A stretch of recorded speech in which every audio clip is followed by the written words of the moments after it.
I thought being born into a rich family meant life would be easy. Big house, expensive cars, family dinners that looked perfect from the outside. But the truth was very different. In my family, money didn't mean love. And I was the one person who seemed to have none. My name is Daniel Carter, and for as long as I can remember, my family treated me like I didn't belong. Like I was some kind of mistake. The strange part? I was my grandfather's favorite grandchild, and that fact alone made everyone else hate me. I didn't understand it when I was a kid. I just knew that every holiday, every birthday, every family gathering felt wrong. My cousins wore designer clothes and talked about their private schools. My uncles discussed business deals worth millions. My parents pretended everything was normal. And me?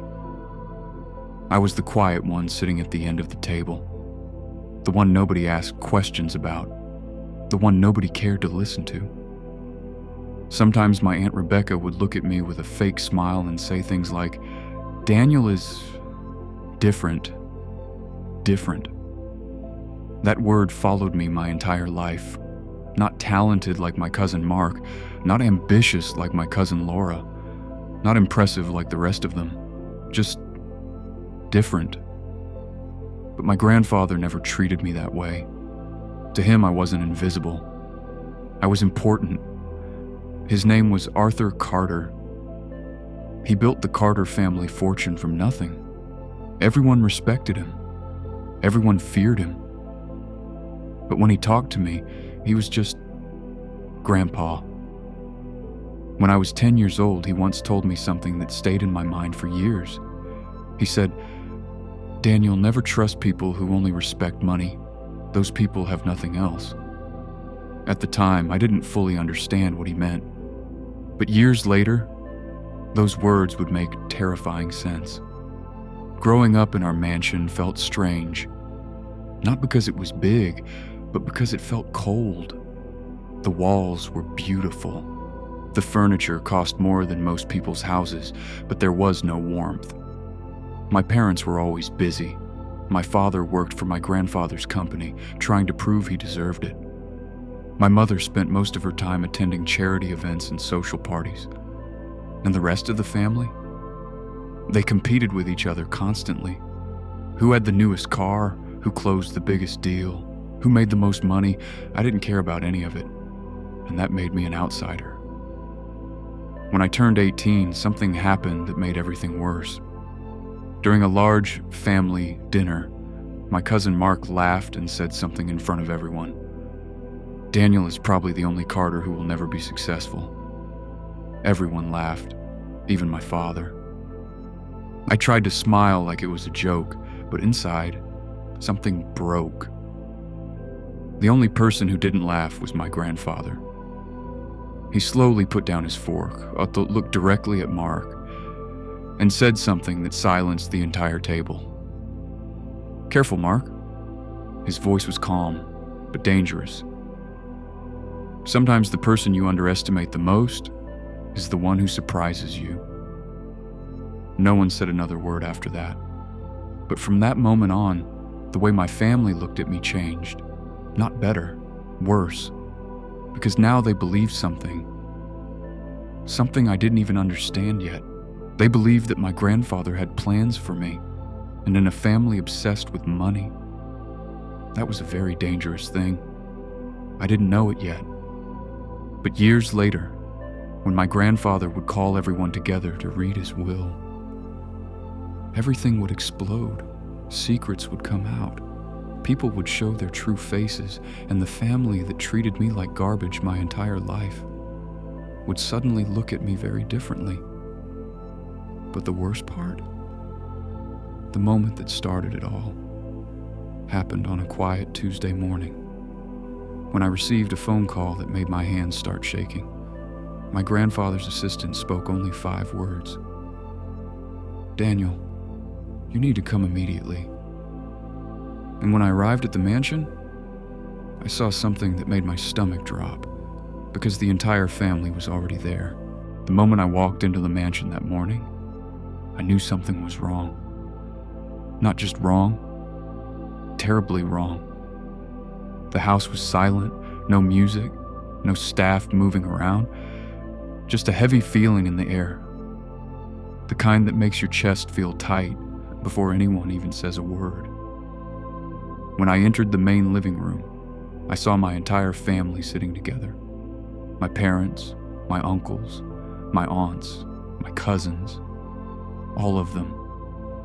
No one was talking, and when they saw me walk in, several of them exchanged strange looks, like they had been waiting for me. That's when I noticed the lawyer, a tall man in a gray suit sitting near the fireplace with a large, black folder on the table. And suddenly my heart started beating faster, because there was only one reason the family lawyer would be here. One terrible reason.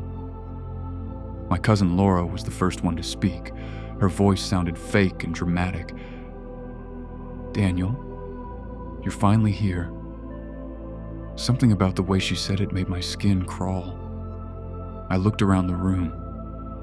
Everyone looked tense. Some people looked angry. Others looked nervous. And then my father stood up slowly. He walked toward me and put a hand on my shoulder, but there was no warmth in the gesture, only pressure. "Your grandfather passed away this morning." For a moment, I couldn't breathe. The words felt unreal. My grandfather, gone? Just like that? The room suddenly felt smaller. Memories started rushing through my mind. The afternoons we spent talking in his office, the advice he gave me when I felt lost, the way he always believed in me, even when no one else did. I felt something heavy in my chest, something painful. But before I could even process it, my Uncle Victor spoke, and his tone was already irritated. "Well, since Daniel is here now, we can finally begin." "Begin? Begin what?" I looked at the lawyer. He adjusted his glasses and opened the black folder slowly. "My name is Thomas Reynolds," he said calmly. "I was Arthur Carter's legal representative for over 20 years. The room stayed completely silent. Then he continued.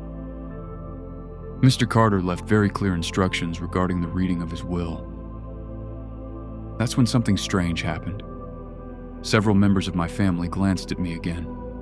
Quickly, nervously, like they were checking my reaction. I didn't understand why. The lawyer flipped to another page. Your grandfather wanted the entire family present when this document was read." He paused for a moment. Then he added something that made the atmosphere even heavier. "And he specifically requested that Daniel Carter must be here before the reading begins." The room suddenly exploded with whispers. My Aunt Rebecca leaned toward my uncle and muttered something under her breath. My cousin Mark looked directly at me with open hostility, and my father's hand slowly slipped off my shoulder, like he didn't want to touch me anymore. Confusion filled my head. Why did my grandfather insist I be here? What was so important? The lawyer cleared his throat again. "Before we begin, there is one more thing Mr. Carter wanted me to say." Everyone leaned forward slightly, waiting. And then the lawyer read the sentence that changed everything. Arthur Carter believed that today, the true character of this family would finally be revealed. A cold feeling moved down my spine, because the moment those words were spoken, my cousin Mark slammed his hand on the table and shouted something that shocked everyone in the room. "Just read the damn will already." But the way he looked at me when he said it made one terrifying thing very clear. Whatever was written in that document, my family believed it had something to do with me. And judging by the hatred in their eyes, they were already preparing to blame me for it. But I had no idea why. Until the lawyer finally turned the page and began reading the first line of my grandfather's final will. The moment the lawyer turned the page, the entire room went completely silent. You could hear the clock on the wall ticking. Slow, heavy, like every second was building towards something none of us were ready for. Thomas Reynolds adjusted his glasses and began reading in a calm, professional voice. This document represents the final will and testament of Arthur Benjamin Carter. My Aunt Rebecca crossed her arms. My cousin Mark leaned back in his chair with a confident smirk. Everyone clearly expected the same thing.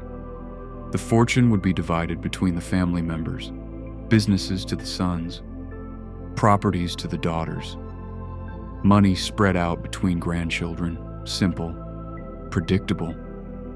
But my grandfather had never been a predictable man. The lawyer continued. To my eldest son, Richard Carter, I leave the downtown commercial building on Westfield Avenue. My father nodded slightly. That building was worth millions. No one seemed surprised. To my daughter, Rebecca Carter, I leave the family vacation estate in Aspen. Rebecca smiled proudly. Mark whispered something to her, and they both looked satisfied. The lawyer turned another page. To my son, Victor Carter, I leave 30% ownership of Carter Industries.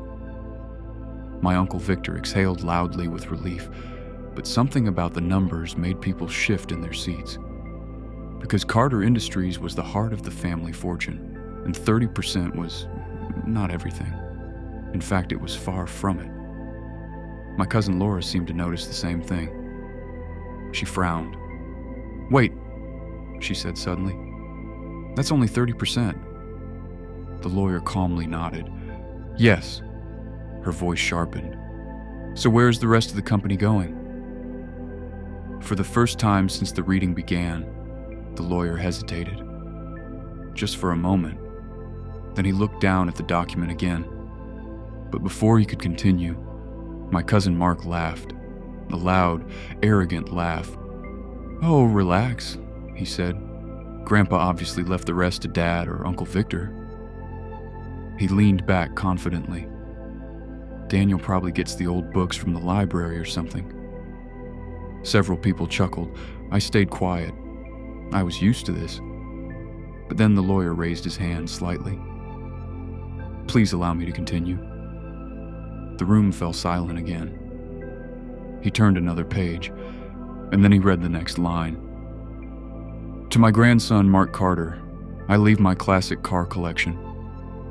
Mark's smile widened instantly. That's more like it. Those cars were worth a fortune. Vintage Ferraris, rare Porsches, cars collectors dreamed about, but the lawyer wasn't finished. To my granddaughter, Laura Carter, I leave the Manhattan penthouse apartment. Laura gasped in excitement. That's incredible! Everyone seemed relieved now. The tension in the room softened slightly. The will was going exactly how they expected. Wealth divided among the important members of the family. I assumed my name would appear somewhere near the end. Maybe a small trust fund. Maybe something symbolic. That was what I expected. But then the lawyer reached the final page, and everything changed. He took a slow breath, then read the line that made the entire room freeze. The remaining 70% ownership of Carter Industries. He paused, and suddenly every person in the room leaned forward, waiting. Will be transferred entirely to my grandson, Daniel Carter. For a moment, no one reacted.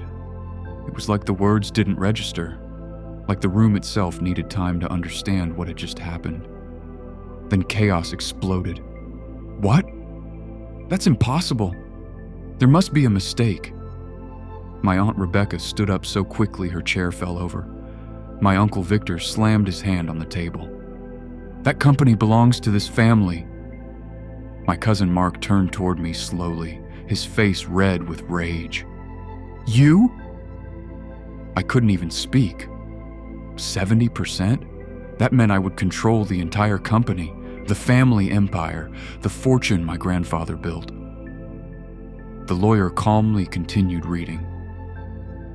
Arthur Carter believed that leadership should belong not to the loudest voice, but to the strongest character. My father stared at the floor, not saying a word, and then Mark walked toward me, step by step, his fists clenched. "You planned this," he hissed. I shook my head. I didn't even know. But he cut me off. "Shut up." The entire room had turned into a storm of anger, accusations, shouting, blame, and suddenly, for the first time in my life, my family was looking at me. Really looking at me. Not with indifference, not with mockery, but with something far more dangerous, hatred. But what happened next made the situation even worse, because the lawyer raised his voice again. "There is one final instruction from Arthur Carter."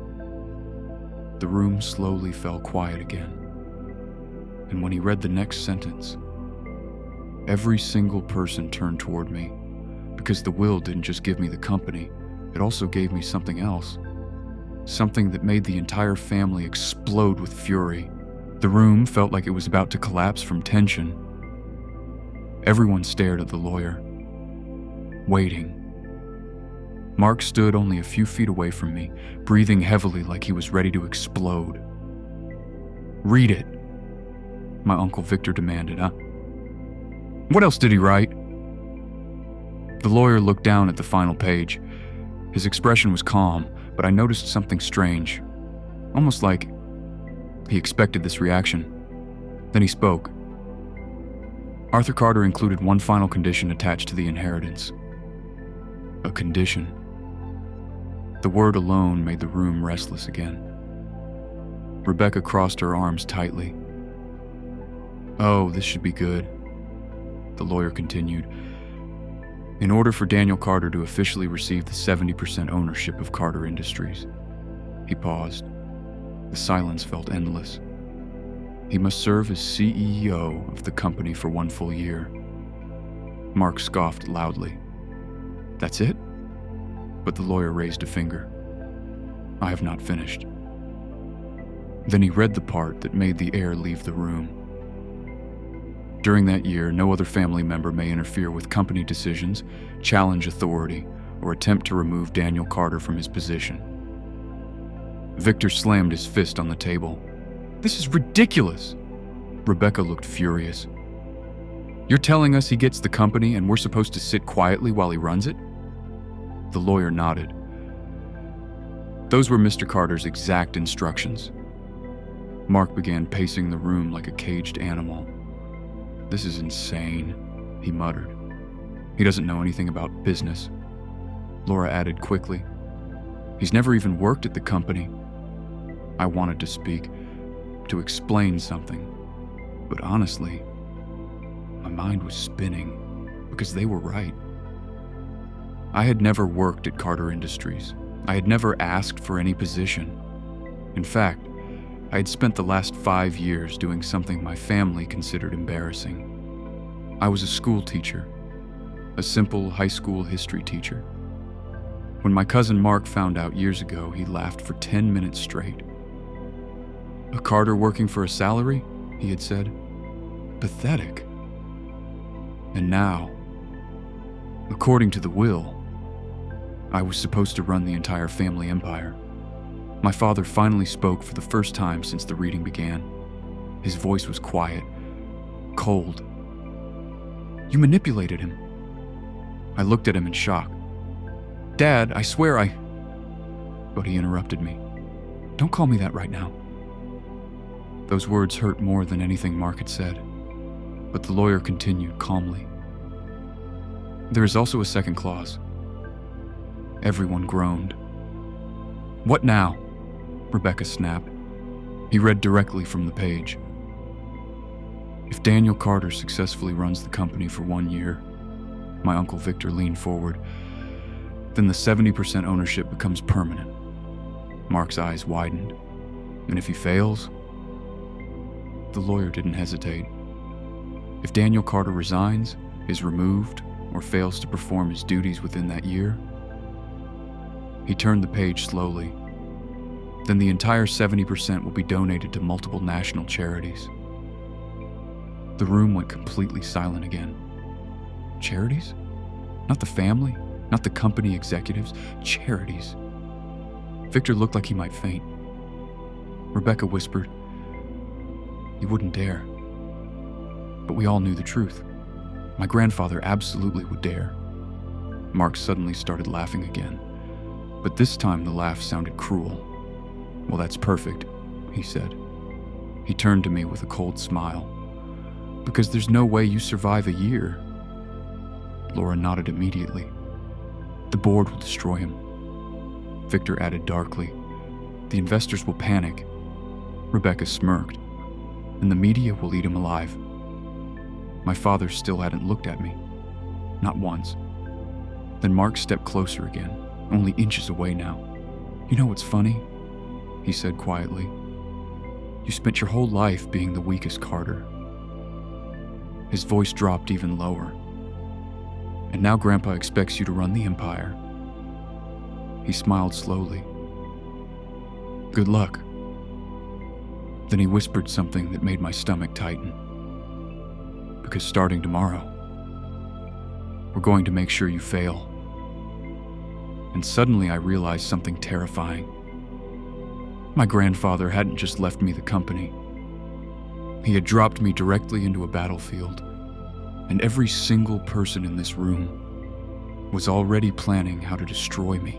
For a long moment, no one spoke. The room was filled with anger, whispers, and the quiet sound of people breathing through their teeth. My entire family looked at me like I had just stolen something from them. Something they believed was already theirs. Mark leaned against the table, staring at me like a predator watching weak prey. "You won't last a month," he said. Victor nodded slowly. "The board of directors will never accept him." Rebecca added with a sharp smile, "Investors trust experience, not school teachers." Laura laughed quietly. "Imagine the headlines. Carter Industries run by a history teacher."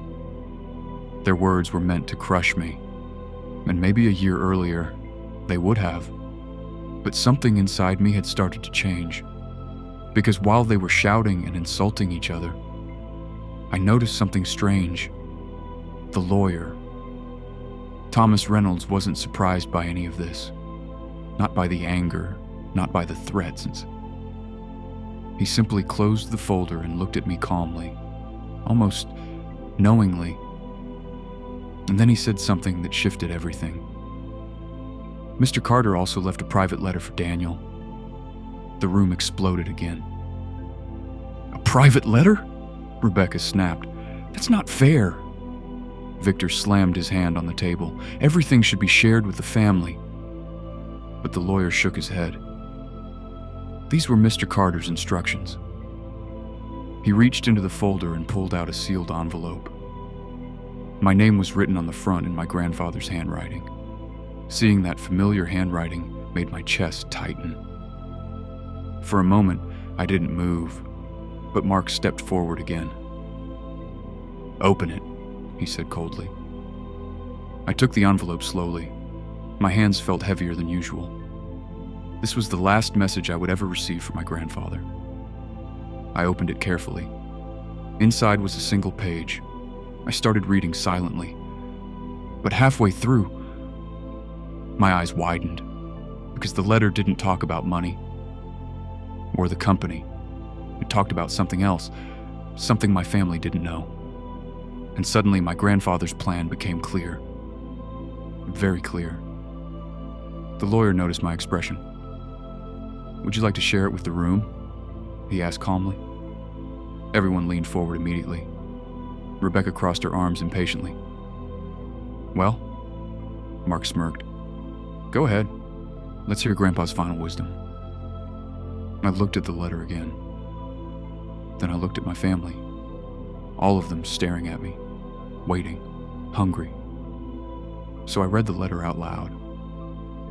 "My dear Daniel, if you are reading this, it means the family is sitting in that room, exactly where I expected them to be. Angry, confused, greedy, and blaming you for something you never asked for. But the company was never the real test. The room grew quieter. I continued reading. For 20 years, I have been watching this family slowly lose what truly matters. They worship money, they respect power, but they forgot something important: character. Mark rolled his eyes. Here we go. But I kept reading. Daniel, I chose you not because you understand business, but because you understand people. Laura scoffed loudly. That's ridiculous. But the next line made the room freeze. For the past 5 years, Daniel has been secretly volunteering his salary to support education programs for underprivileged students. Rebecca blinked. What? Victor frowned. That can't be true. I continued reading. He never told anyone, not even me. But I discovered it. Now everyone was staring at me differently. Confused, uncertain. My grandfather's letter continued. That is the kind of person who should lead a company. Someone who values people more than profit. My voice became quieter as I read the final part. So I gave you the company, not to make you rich, but to see whether goodness can survive in a family that has forgotten it. The last line made my hands tighten around the paper.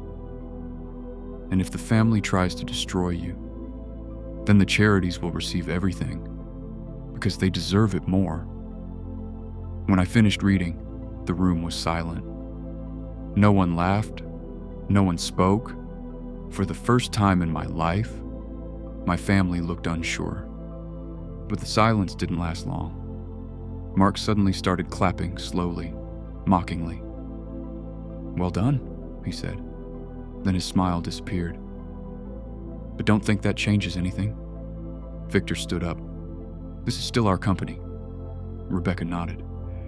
And we will not let you ruin it. My father finally looked at me, for the first time that morning.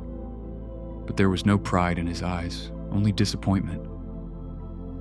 You should refuse the position, he said quietly. You're not ready for this. I folded the letter slowly. For my entire life, these people treated me like I was weak, like I didn't belong. But suddenly I understood something. My grandfather never gave me the company because I was strong. He gave it to me because they were weak.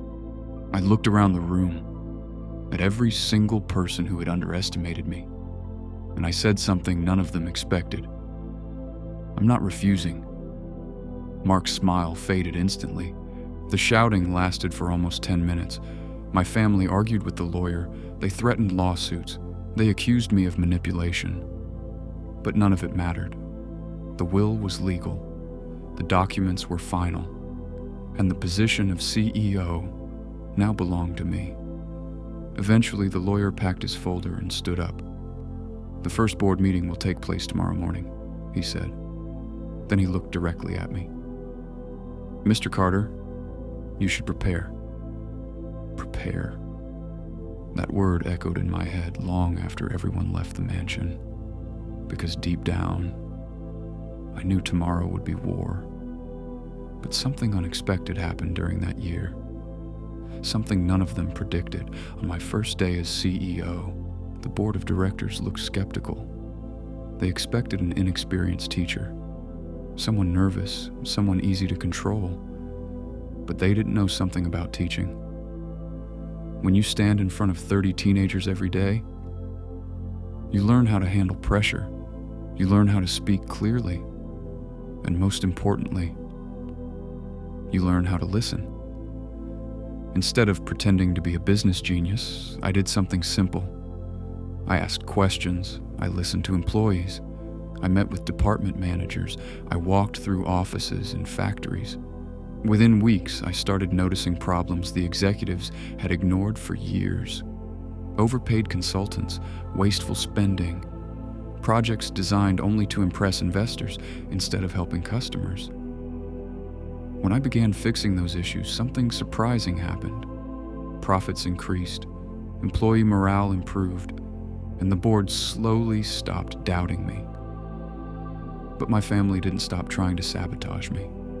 Mark spread rumors about me in the industry. Victor tried to convince investors that I was destroying the company. Rebecca contacted journalists hoping for a scandal. Every week brought a new attack, but every time, the results spoke louder. By the 6th month, Carter Industries had its most profitable quarter in 10 years.